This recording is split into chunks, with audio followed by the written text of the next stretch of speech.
जब भगवान राम को सेतु निर्माण के बाद शिवलिंग की पूजा करनी थी तो उन्होंने यज्ञ करने का संकल्प लिया।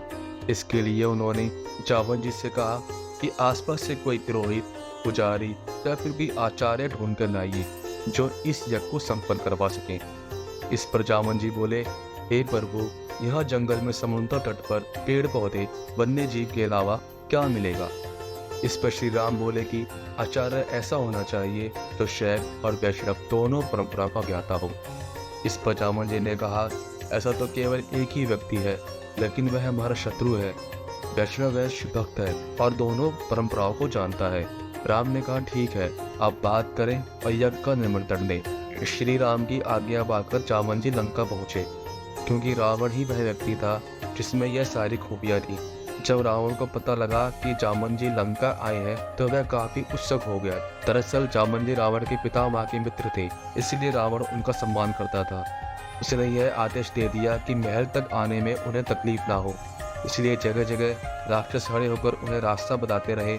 ऐसा ही हुआ और जामन जी रावण के पास पहुंच गए।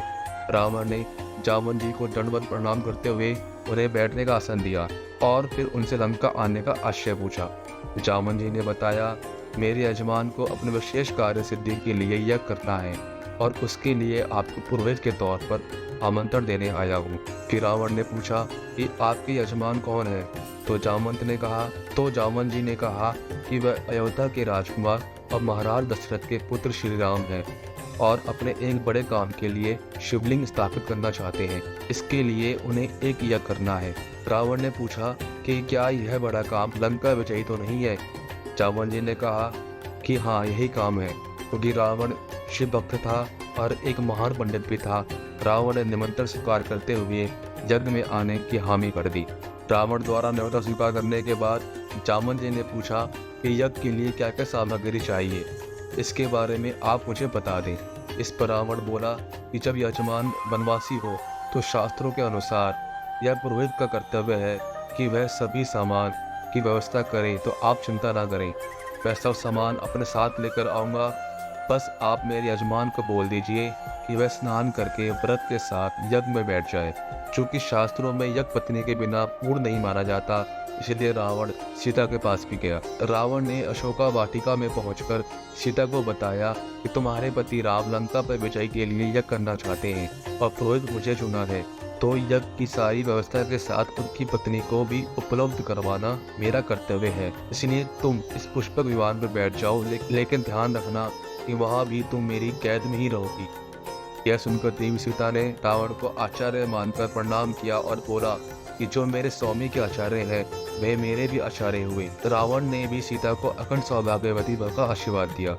उसके बाद रावण आचार्य के तौर पर देवी सीता को लेकर यज्ञ करवाने के लिए पहुंच गए। फिर हनुमान जी को पूजा के लिए शिवलिंग लाने को भेजा गया। पूजा में देर होने लगी तो आचार्य रावण ने कहा कि और विलंब नहीं किया जा सकता।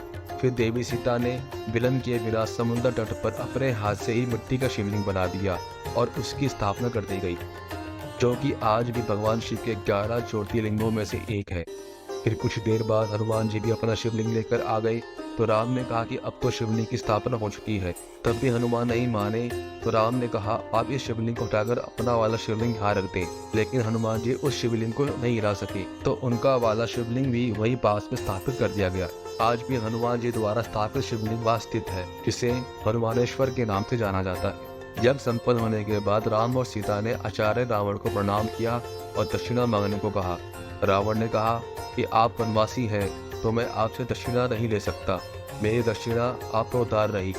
राम ने कहा कि आचार्य आप अपनी दक्षिणा बता दें ताकि समय आने पर हम देने के लिए तैयार रहें। रावण ने दक्षिणा के रूप में कहा कि जब मेरा अंतिम समय आए तो मेरा यजमान मेरे सामने रहे। यह कहकर रावण देवी सीता को अपने साथ वापस पुष्पक विमान में लेकर चला गया।